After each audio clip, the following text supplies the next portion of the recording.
Welcome back. شاہد احمد صاحب، آپ توہین عدالت کے کیس کو کالا دام قرار دینے کی عدالت کے فیصلے کا پس منظر بتا رہے تھے. جی میں یہ کہہ رہا تھا کہ یہ تو ان کے اپنے اختیارات کا سوال تھا نا جی. اگر آپ توہین عدالت کے جو اختیارات ہیں سپریم کورٹ کے یا جو ہائی کورٹس ہیں وہ ختم کر دیتے ہیں تو how are they to get their orders implemented. اور یہ تو مطلب کہ جتنی بھی ملک میں بار ایسوسیشنز ہیں، بار کاؤنسل، ساروں نے درخواستیں دی ہوئی تھیں کہ جی یہ کیس نہ جائے. اس کی تو میرے خیال میں کوئی اہمیت اتنی زیادہ تھی کہ اس کو تو پہلے سننا ہی تھا. تو اگر اس کو سن لیا اور اس کا فیصلہ آ گیا، اب میرے خیال میں شاید یہ ریویو وغیرہ نگرانی کا سوچ رہے ہیں. خیر وہ ان کا آئینی اور قانونی حق ہے. مگر یہاں پر تو عارف صاحب اگر آپ دیکھیں جو انٹری ہے سیریل نمبر 55 کی فیڈرل لیجسلیٹو لسٹ کی، تو اس میں تو واضح طور پر لکھا ہوا ہے کہ جو قانون سازی ہو سکتی ہے it is to enlarge the powers of the Supreme Court. قانون سازی سے آپ جو اسی پاور کو کم نہیں کر سکتے. اچھا، میں آپ کو پڑھ دوں آپ کی اجازت سے. jurisdiction and powers of all courts except the Supreme Court and to such extent as is expressly authorized by or under the Constitution the enlargement of the jurisdiction of the بات Supreme سمجھ میں آ گئی بالکل. جی تو مطلب کہ یہ اگر جب ایک قانون کے تحت آپ کم کر رہے ہیں ان کے اختیارات، اور صرف بار ایسوسیشن وغیرہ نہیں، جو ان کے اپنے مشہور قانون دان ہیں، رضا ربانی صاحب ہیں، اعزاز احسن صاحب ہیں، انہوں نے بھی دبی آواز میں ان کو کہا کہ جی ایسا آپ نہ کریں.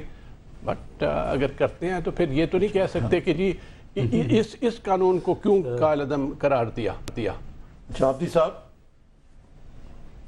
میں بتائیں کہ یہ اس وقت تو یہ فائدہ ہے سپریم کورٹ سے ٹیمپریچر کو اور بڑھانے کا، یا اس بحث میں الجھنے کا کہ پارلیمنٹ سپریم ہے، یا اس چیز کا کوئی علاج کیا جائے کہ کسی طریقے سے جو وزیر اعظم ہے ان کو بچایا جائے، کیونکہ یہ تو نظام کے لیے بڑا خراب سگنل جائے گا اگر راجہ صاحب کی بھی چھٹی ہو جاتی. کتنے وزیر اعظم آپ بدلیں گے؟ نظامی صاحب میں آپ کی بات سے متفق ہوں، اور راستہ یہ نکلتا ہے اب ہمارے لیے کہ ہم تمام پیپلز پارٹی والے نا اب زہر کھا کے مر جائیں. ہمارے گلے کے اندر پھندا ڈال کے گھوٹ کے آپ نے 3 سال تک دیواروں میں پٹک کر کے مارا ہے.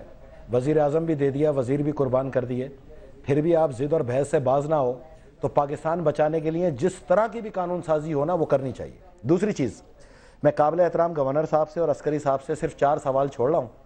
ہو سکتا ہے میں کہیں غلط ہوں، میں بھی کوئی گنہگار آدمی ہوں، کوئی اچھا آدمی تو نہیں ہوں، ہو سکتا ہے میرے سے غلطیاں ہوں. اور وہ ہیں یہ، آپ نے ارشاد فرمایا سپریم کورٹ جو ہے کسی مقدمے کو پیرورٹی نہیں کرتی. یہ میرے سامنے انہی کی رپورٹ ہے، پک اینڈ چوز. اس میں 111 مقدمات کی یہ فائل ہے.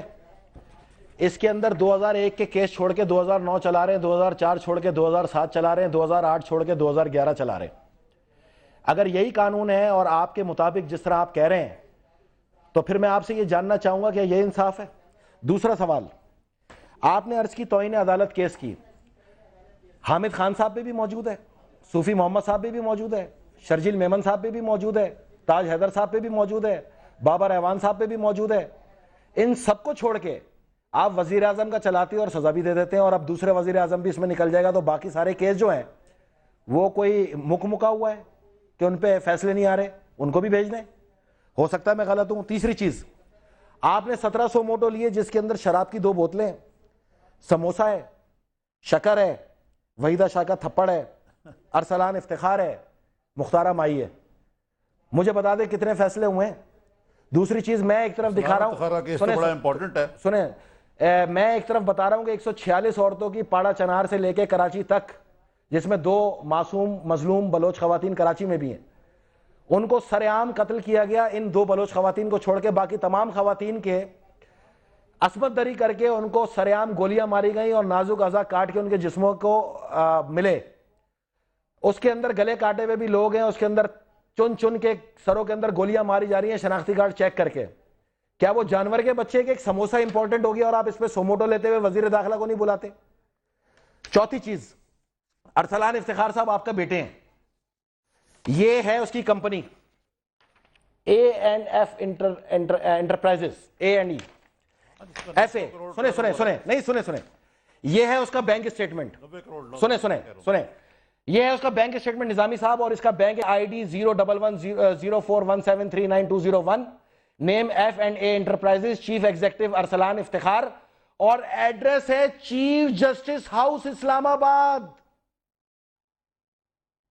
یہ اگر قانون ہے نا، خدا حافظ، فیصل عابدی کو ایسی سیاست ہی نہیں کرنی جس کی حیثیت اردلی بنا دے عدلیہ.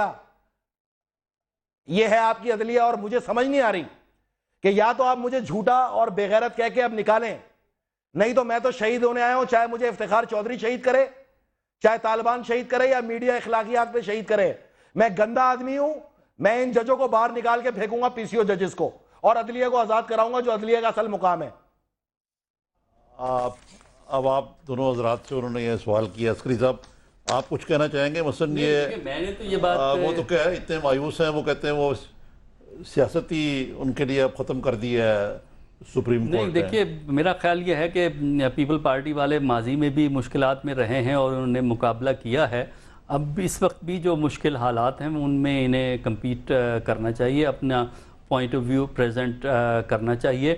جہاں تک عدلیہ کا تعلق ہے، میں نے تو پہلے بھی یہ بات کہی ہے کہ عدلیہ اپنی ڈومین کو ایکسپینڈ کر رہی ہے، اور اس ملک کے اندر سب سے بڑی ٹریجڈی یہ ہے کہ نان الیکٹڈ ادارے، پہلے فوج نے اپنے ڈومین کو ایکسپینڈ کیا اور انہوں نے کوشش کی کہ سیاستدانوں کی اصلاح کریں. آپ کا مطلب ہے یہ کہنے کا کہ جس کو انگریزی میں کہتے ہیں who will judge the judges؟ ہاں دیکھیں نا، اب جواب دے نہیں ہے کسی کے نہیں، دیکھیں نا، اب جو اس وقت جو پریزنٹ سچویشن یہ ہے کہ لیجسلیچر پہ بھی چیک ہے، ایگزیکٹو پہ بھی چیک ہے، لیکن سپریم کورٹ والوں پہ تو اپنی ہی ان کی مرضی ہے، جو وہ کہیں لا ہو جائے گا. اگر آپ یہ آرگومنٹ بلڈ کرتے ہیں کہ سپریم کورٹ جو ہے وہ فائنل ہے، بالکل ٹھیک ہے، وہ فائنل ہے، لیکن اس پہ بھی تو کوئی کنسٹرینٹ ہوتا ہے. دیکھیں جمہوریت چلنے کے لیے توازن کی ضرورت ہوتی ہے اداروں میں. اگر ایک ادارہ چاہے وہ لیجسلیچر ہو، اگر آپ کی جو لیجسلیچر ہے وہ بھی ڈومینیٹ کرے سب اداروں کو، تو جمہوریت نہیں چلتی. عدلیہ اگر ڈومینیٹ کرے گی سب اداروں کو، جمہوریت نہیں چلے گی، نظام چاہے چلتا رہے. شاہد احمد صاحب، یہ ایک مسئلہ یہ بھی ہے جو مجھے نظر آتا ہے اور اکثر کہا بھی جاتا ہے کہ جو حکومت کے قانونی مشیر ہیں وہ پھر اگر کوئی لیجسلیشن کرنی ہے تو وہ ایسی بھی ہونی چاہیے نا جو عدلیہ کی سکروٹنی کو برداشت کر سکے، وتھسٹینڈ کر سکے. لیکن جو عابدی صاحب کہہ رہے ہیں کہ جیسے کہ یہ ساری عدلیہ پیپلز پارٹی ہی کے خلاف ادار کھائے بیٹھی ہے، انہی کے خلاف کیس کر رہی ہے، اور جو فیصلے ہوتے ہیں وہ یعنی سننے سے پہلے ہی پتہ ہوتا ہے کہ یہ فیصلہ کیا آنا ہے. یہ ان کا نقطہ نگاہ ہے. اس کیس میں تو میرے خیال میں ان کو خود پتا تھا کہ کیا فیصلہ آنا ہے اور صحیح فیصلہ ہے. مگر دیکھیں کیا فائدہ کیا ہوا پھر اس کا؟ دیکھیں اس طرح کی قانون سازی نہیں کرنی چاہیے تھی، کیونکہ کوئی نقص تھا. 2003 جو آرڈیننس تھا اس میں کوئی نقص تھا، اگر کوئی تھا تو بتاتے. اچھا، ایک اور بھی چل رہی بات، قطع کلامی معاف، اس سے یاد آیا مجھے. ایک کہا جا رہا ہے کہ 2003 کے آرڈیننس کو کالعدم قرار دے کے کوئی 76 کا قانون ہے اس کی طرف واپس چلے جائیں. آیا یہ ممکن ہے؟ نہیں، وہ مطلب اس طرح کی قانون سازی اگر کریں تو اس وقت دیکھا جائے گا. مطلب بات یہ عارف، یہ جو انہوں نے بات کی نا کہ جی، اور کچھ حد تک پروفیسر صاحب نے بھی، کہ جی سپریم کورٹ نے اپنا جو اختیارات ہے وہ اتنے زیادہ بڑھا دیا کہ سپیس نہیں مل رہی پارلیمنٹ کو. بات یہ کہ بالادستی نہ سپریم کورٹ کی ہے نہ پارلیمنٹ کی ہے، آئین کی ہے. عدلیہ آزاد ہے، پارلیمنٹ از سوورن، اور پارلیمنٹ اگر اس طرح کا قانون بنانا چاہتے ہیں، اگر واقعی جو کنٹیمپٹ آف کورٹ آرڈیننس کا جو شکیں ہیں وہ چاہتے ہیں کہ وہ نافذ ہوں، تو پھر آئین میں ترمیم کریں، ان کا اختیار ہے. Proceed under article 238 amend the constitution. ان کے پاس میرا نہیں خیال کہ اتنی ادبی اگر نہیں ہے، اکثریت ہے. اگر نہیں ہے تو پھر ایسی باتیں نہ کریں. لیکن ایک بات دیکھیے نا جی شاہد احمد صاحب، ایک بات دیکھیں کہ میں نے اکثر دیکھا ہے، مثلا انڈین جورسٹ بھی ہیں، بین الاقوامی جورسٹ بھی ہیں، اکثر جو یعنی عالمی طور پہ پاکستان میں جو عدلیہ کا رول ہے وہ کچھ متنازع سا بنتا جا رہا ہے. اس کی کیا وجہ ہے کہ ایک طرف تو ہمیں بڑا فخر ہے کہ آزاد عدلیہ ہے، دوسری طرف کوئی اس کی جو it is not standing the scrutiny of independent, جو ہم لوگ تو سارے بیچ میں پلیئر ہیں کہ جو انٹرنیشنلی اسپیکنگ جو ہے، کیوں آپ کو نظر آتا ہے؟ اس میں بنیادی چیز جو ہوتی ہے وہ یہ ہے کہ یہ یونیک ہے ہمارے ہاں فیچرز کہ آج تک دنیا میں کسی سپریم کورٹ نے، کسی جوڈیشری نے سٹنگ پریزیڈنٹ پہ مقدمہ باہر چلوانے کے لیے انسسٹ نہیں کیا.